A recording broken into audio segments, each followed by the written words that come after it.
Hi, and we're here with Old Game Plus to talk about the Sega Saturn, one of our favourite consoles, and it turned 20 recently. And since this is the YouTube only version of this, we've included a cat because that's what you do on YouTube. Yeah, the Sega Saturn, one of the consoles that had great games, but a little bit of an unfortunate life. It really didn't go off to a good start. Spooked, wasn't it was it? bad. Yeah, Sony pretty much had them spooked from day one. Now, let's talk about the games though. I mean, when it did come out, it came out a bit early, but it had ports of Sega's AM games from the arcades, and this is back when the arcades were still really good, before ticket machines, grabby claws. Things like Daytona, which wasn't as good as it could have been on a Sega system. Virtua Fighter 2, Sega Rally was awesome. Yeah, it was a great game. In fact, these two games, I played these on my Saturn. I was able to go through them at Time Zone on $2 coins, each of them, start to finish. Sega Rally through the Lakeside track, all the way through Virtua Cop. It was great because you could basically have it as training for the normal games. My big disappointment though was Daytona. Now, there was two versions of it. The first one sucked.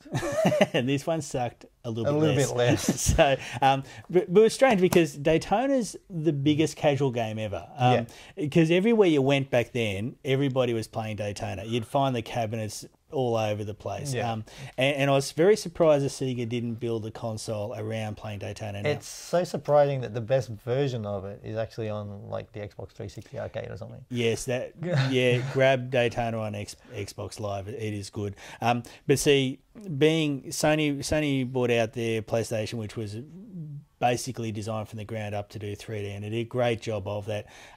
This Sega kind of had a shoehorned 3D chip in it. Yeah, two 32-bit RISC processors and a graphics processor was basically a 2D processor, and then they panicked and added another processor as well, making it very difficult to program. And the sound chip, so it had 5 cores essentially, which makes it really hard to emulate. And even now, it's one of the hardest things to emulate on a PC. Yeah, so if you haven't got one, you're not going to be able to experience the games as they were, and they were great games. Yes, and great arcade games back when arcades were still fantastic to go to.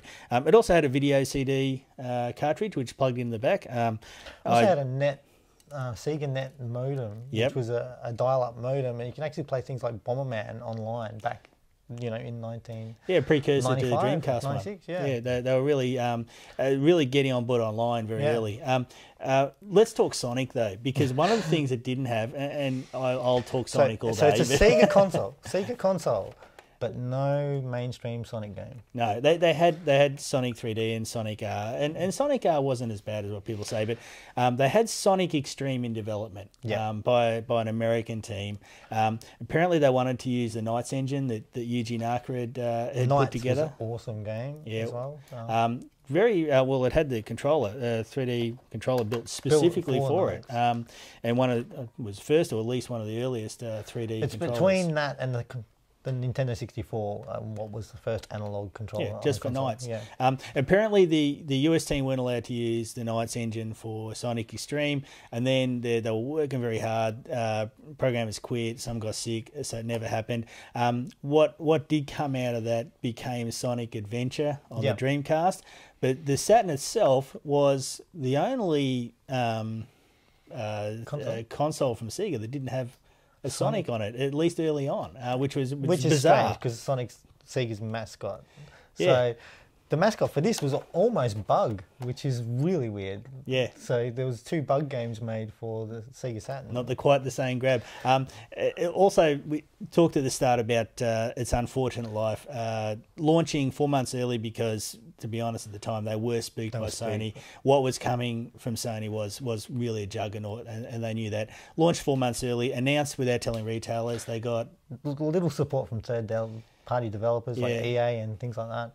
Had to make their own sports series with Sega Sports. The 2K Sports series, which ended up being very good. They got Walmart and Best Buy and some others offside. Now that's a massive mistake if you're going to try and sell things in America. So then they had a price war, and then because the PlayStation was $100 cheaper, and then there was they matched it. They matched it. Sony dropped their price. Sega dropped their price. Basically, Sony were trolling the hell out of them. Sega dropped their price, and yeah. Because Sony was selling so many units, they didn't overall lost money on it. But Sega wasn't selling. And the long-term ramifications of that were carried over into the Dreamcast years. And Sega were basically at that point they'd had the CD attachment for the Mega Drive. They'd had the 32X. Then they'd had this, and so by that stage, disillusioned by the fans, whole retailers, developers, all a little bit offside by that. Mind you, still an excellent console, and some of the arcade games are for best. 2D. The 2D processor is still one of the best processors in gaming, I reckon. Some of the Capcom ports like Street Fighter versus X-Men, Children of the Atom, Darkstalkers, they all look arcade perfect. There's so many other good games which I suppose the 3D aspect isn't as good, but still some really good titles like Panzer Dragoon, Burning Rangers. They're so unique. So, and unfortunately, Sega haven't carried on with those franchises. But still, when Sega was imaginative, their software departments are doing great. Their business management left a bit to be desired. A great console, deserved better. Still sold 9.5 million units, but really deserved a lot more. Had great games. Still one of our favourite consoles.